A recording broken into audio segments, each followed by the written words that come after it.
యెహోవా దూత రెండవ మారు పరలోకము నుండి అబ్రహామును పిలిచి ఇట్లనెను, నీవు నీకు ఒక్కడే అయ్యున్న నీ కుమారుని ఎనుక తీయక ఈ కార్యము చేసినందున నేను నిన్ను ఆశీర్వదించి ఆకాశ నక్షత్రము వలెను సముద్ర తీరమందలి ఇసుక వలెను నీ సంతానమును నిశ్చయముగా విస్తరింపచేసేదను. నీ సంతతి వారు తమ శత్రువుల గవిని స్వాధీనపరుచుకుందురు. మరియు నీవు నా మాట వినినందున భూలోకములోని జనములన్నీ నీ సంతానం వలన ఆశీర్వదింపబడును. నా తోడని ప్రమాణం చేస్తున్నానని యెహోవా సెలవిచ్చెను. ఆదికాండం 22:15-17 వరకు. Praise Jesus. ఈరోజు జూన్ 17 మండే. గుడ్ మార్నింగ్ పరలోకనిస సంఘ బిడ్డలకు, ఆత్మీయులకు, దైవజనులకు, ఇతర రాష్ట్రాల దేశాలు మన ప్రియులందరికీ కృపాక్షేమలు సమృద్ధిగా విస్తరించునుగాక. అబ్రహాం యొక్క ఆశీర్వాదం దీవెలు మనపై కృపను కుమరించునుగాక. ఆమేన్. ఫ్రెండ్స్, అబ్రహాం యొక్క విధేయతను బట్టి ఎలాంటి దీవెన వచ్చాడో దేవుడు మనం నేటి సండే వర్తమానాలు విన్నాం. నీవు నేను ఎప్పుడైతే దేవునికి విధేయులమై ఉంటామో, చూడండి ఇక్కడ అబ్రహాము తన కుమారునిచ్చుటకు వెనుగు తీయక ఏ రీతిగా దేవునికి విధేయుడయ్యాడో దేవుడు చూడండి అతని విధేయతను బట్టి, అతని విశ్వాసాన్ని బట్టి ఎంతగా బ్లెస్ చేశాడు. నేను నిన్ను ఆశీర్వదించి ఆకాశ నక్షత్రం వలె సముద్ర తీరము ఇసుకవలె నీ సంతానాన్ని విస్తరింపజేస్తున్నాడు. అప్పటికి మరి ఉన్న పరిస్థితి చూడండి, ఒక్కడే బిడ్డ. ఆ తర్వాత నీ సంతతి వారు శత్రువుల గవిని స్వాధీనపరుచుకుంటారు. మన సంతతి శత్రువుల గవిని స్వాధీనపరుచుకోవాలి. అదే నిశ్చయంగా జరిగింది. అబ్రహాము జీవితంలో శత్రువులను జయించి కృపనిచ్చాడు. ఇస్సాకు జీవితంలో కూడా శత్రువుల నుంచి విడిపించి కృప చూపించాడు, విజయాన్ని ఇచ్చారు.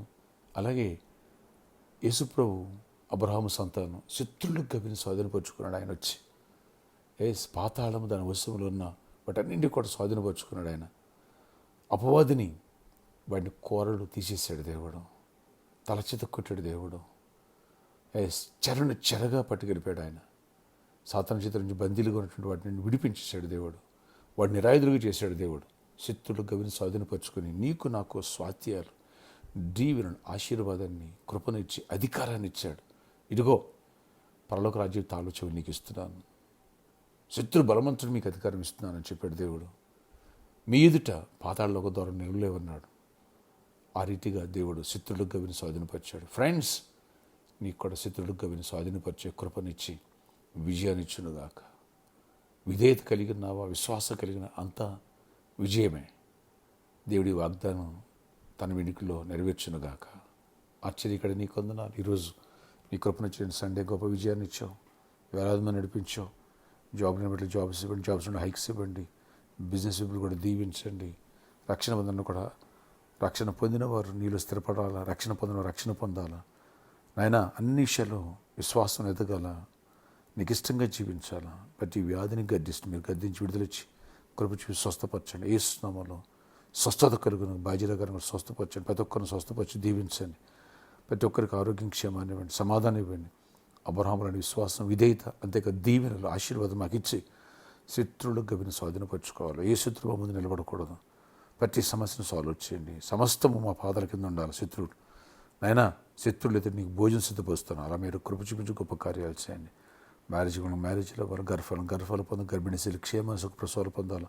అన్ని విషయాలు దీవించబడాలి. గొప్ప విజయాలు ఇచ్చి నడిపించుకున్న మహిమ చెందమని ఈరోజు బర్త్డే, వెడ్డింగ్ అనౌన్స్మెంట్ దీవించి దీర్ఘ ఆయుష్ కొరపై సమాధానం ఇచ్చి నడిపించండి. ప్రామిస్ రాని విషయాలు ప్రతి ఆటకాన్ని కొట్టివేసి కృప చూపించి కార్యాలు చేయండి. ప్రతి విరుతులు ఈరోజంతా కూడా గొప్ప విజయాన్ని ఇవ్వండి. ఎవరి తొట్టిలో చీకటి ఆత్మ ఇక్కడ పనిచేయనివ్వదు. అన్ని విషయాలు కృపనిచ్చి ఆ బ్లిస్లో ఉన్న ప్రాబ్లమ్స్ అన్ని కూడా సాల్వ్ చేసి మాకు ఫేవర్గా అన్ని విషయాలు కృప చూపించి గొప్ప కార్యాలు చేసి దీవెన దయచేయండి. ప్రతి ఒక్కరు అవసరాలు తీర్చండి. జయముని ఇవ్వండి. యేసు నామములో ప్రార్థిస్తున్నాను తండ్రి. ఆమేన్. May God bless you all. Have a good day.